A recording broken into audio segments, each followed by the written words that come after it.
This is HKB. I'm Shaz. And I'm Leon. And we're back with our second episode featuring the Eureka release, Bodyguard Kiba 1 and 2, starring Sonny Chiba. Welcome back all. And once again, a huge thank you to Eureka Entertainment for supplying us with review materials for both of these films. Shaz and I were extremely happy, and thank you to everybody that's come back to see the second part of our review, which is Bodyguard Kiba 2, also known as Deadly Triangle Jump.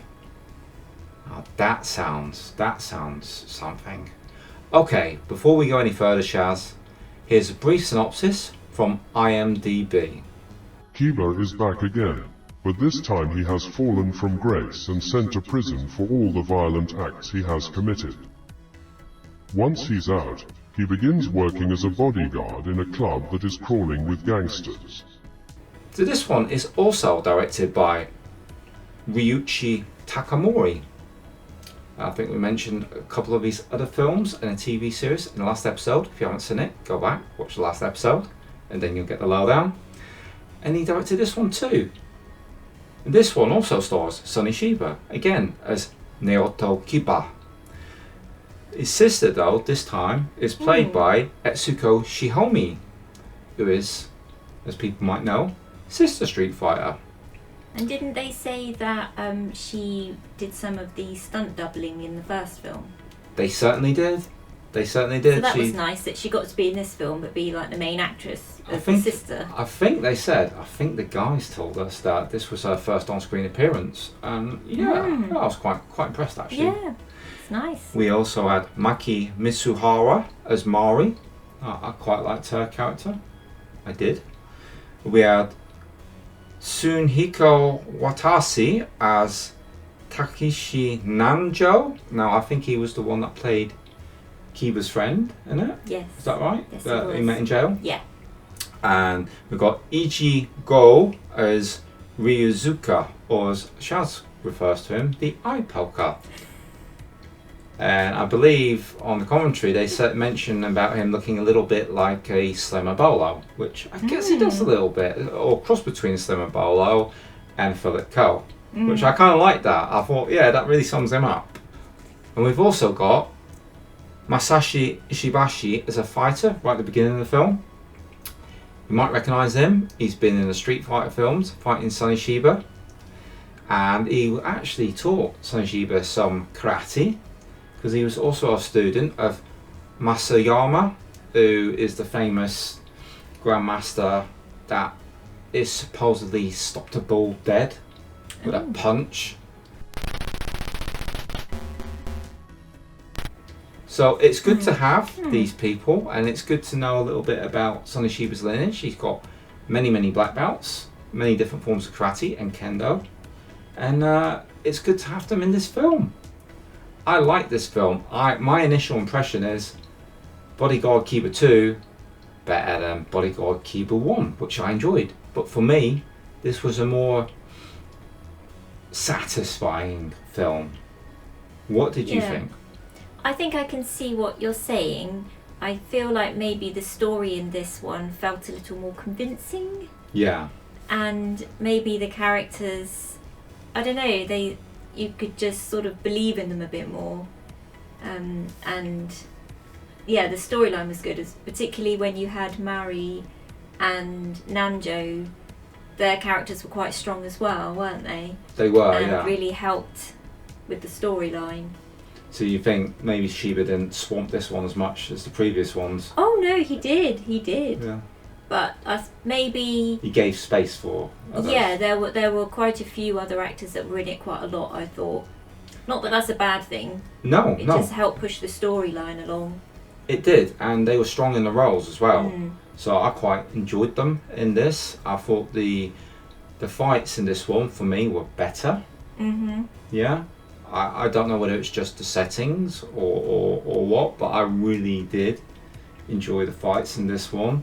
And the deadly triangle kick, I like that little stunt when it's pulled off. It's nice to see some techniques thrown in there, and there was more clear techniques for me in this that I could enjoy. And again, Chiba seems to have grown in confidence from this film, Yeah. from the last film. I mean, not that you ever see Sonny Chiba lacking confidence, but I feel like he's really knowing that he's becoming this superstar in this film, and I can feel it oozing out of him. Like he's like, yeah, baby, I'm the man, Shiba's man, Viva Shiba. Yeah? Yeah. You get that? I think so. Excellent. And yeah, it's good to see. It's good to see this evolution and this genesis. For me, the Yakuza Wolf films that we reviewed recently, which came after this, I slightly prefer them. That's more my style of film. Right, yeah. A bit more with the spaghetti western. But Yeah. this is like somewhere between that and Street Fighter films, and I wholeheartedly recommend this. There's some great pieces in this, isn't there? And there's a little bit of I felt there's a little bit, you know, Yojimbo sort of A Fistful of Dollars ish in this one, with how he's, you know, going to bodyguard for this fuck, but also he's got his friend and he's helping him too, but telling him that he can't help him if he comes in the club, you know. It's, Right, yeah. yeah, there's yeah, and there's a couple of distasteful scenes in this too, and there's some near eye trauma as well, which if you're a bit squeamish, maybe look away. It does get brutal. Yes, it is quite brutal at times, this one, isn't Yeah, it?